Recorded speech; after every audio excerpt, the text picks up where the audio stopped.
Shalom. Devosi Dua Raja-Raja pasal yang kedua, ayat 1 sampai yang 12. Demikian firman Tuhan. Ketika saat kematian Daud mendekat, ia berpesan kepada Salomo anaknya, "Aku ini akan menempuh jalan segala yang fana, maka kuatkanlah hatimu dan berlakulah seperti laki-laki.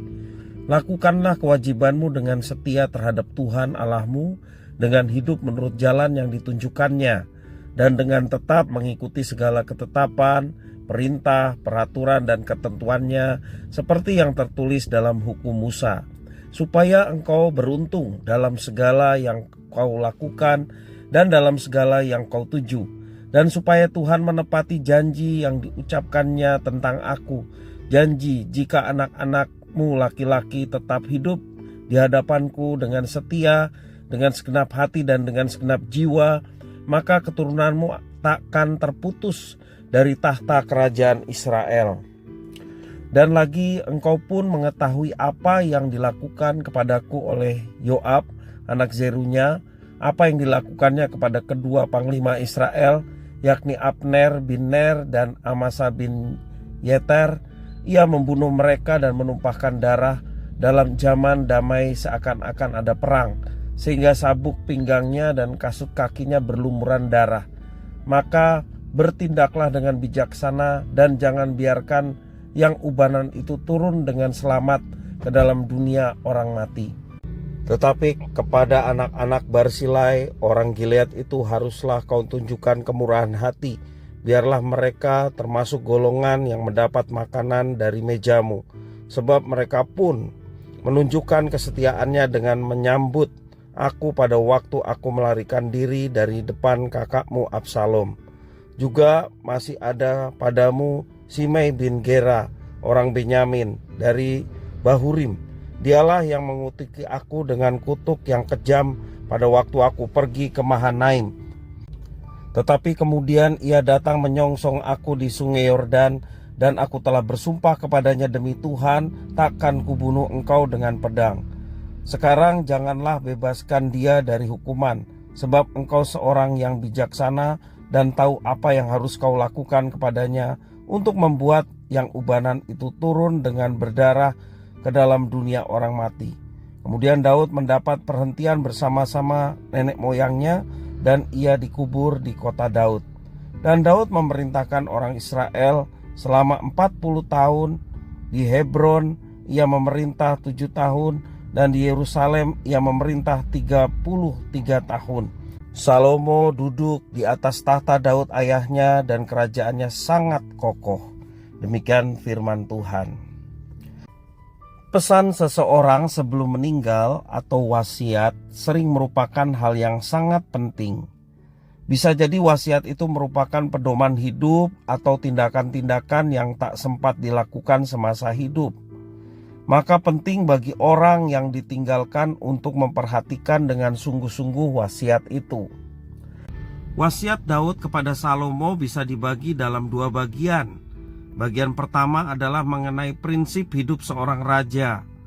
Daud menegaskan kepada Salomo bahwa raja bukanlah Tuhan di atas segala Tuhan. Raja harus tunduk kepada Tuhan Allah. Oleh karena itu Daud memerintahkan Salomo untuk menjalankan kewajiban selaku raja untuk setia kepada Tuhan Allahnya dan hidup menurut jalannya. Berkat dari semua itu adalah tahta kerajaan akan menjadi milik keluarga Daud selama-lamanya. Dari penegasan Daud itu jelas bahwa Tuhan Allah menghendaki seorang raja harus tetap tunduk kepada Tuhan Allah. Dia mesti menjadi teladan bagi rakyatnya. Ketika raja tidak lagi menjadi teladan, maka Allah, sang pemilik tahta, akan bertindak. Maksud dari semua ini adalah bahwa Tuhan Allah menginginkan semua pemerintah di bumi mengikuti hukum surga. Itu berarti seorang raja harus mengatur pemerintahannya seturut dengan kehendak Tuhan Allah sendiri. Itulah yang menjadi bagian kedua dari pesan terakhir Daud. Kepada Salomo, Daud berpesan untuk bertindak bijaksana, mungkin terhadap Yoab, anak-anak Barsilai, dan juga Simei. Daud meminta Salomo menghukum Yoab dan Simei. Penghukuman itu memperlihatkan bahwa raja sebagai mandataris Allah bersifat adil. Yang salah harus dihukum. Sedangkan ganjaran yang baik bagi anak-anak Barsilai juga memperlihatkan bahwa kebaikan seseorang itu tetap diingat oleh Tuhan Allah. Apa yang dilakukan Salomo memperlihatkan betapa raja semestinya memperlihatkan keadilan dan kasih Tuhan Allah. Raja harus bertindak seperti Tuhan Allah sendiri terhadap umatnya. Dia harus mematuhi Tuhan Allah karena kerajaan Israel adalah milik Tuhan Allah sendiri. Itu jugalah panggilan kita sebagai orang percaya, yakni melakukan apa yang diperintahkan oleh Tuhan sebagai perintah yang tidak bisa dibantah, yang tidak bisa disanggah, tetapi harus dilakukan dengan segenap hati. Karena kita tahu Dia yang memerintahkan adalah Tuhan yang berkuasa atas kita, terlebih Dia Tuhan yang menebus kita melalui Yesus Kristus. Maka pengalaman penebusan, kebaikan-kebaikan Tuhan yang boleh kita alami setiap hari, itulah yang mendukung kita untuk mentaati apa yang diperintahkan Tuhan dengan segenap hati, segenap jiwa, dan segenap kekuatan kita. Dan tentunya Tuhan melihat apa yang kita kerjakan. Dan ketika Dia senang terhadap apa yang kita kerjakan, Tuhan yang begitu mengasihi tidak diam. Dia melihat, Dia memberkati anak-anaknya yang dengan setia dan tekun melaksanakan apa yang diperintahkannya. Tuhan Yesus memberkati.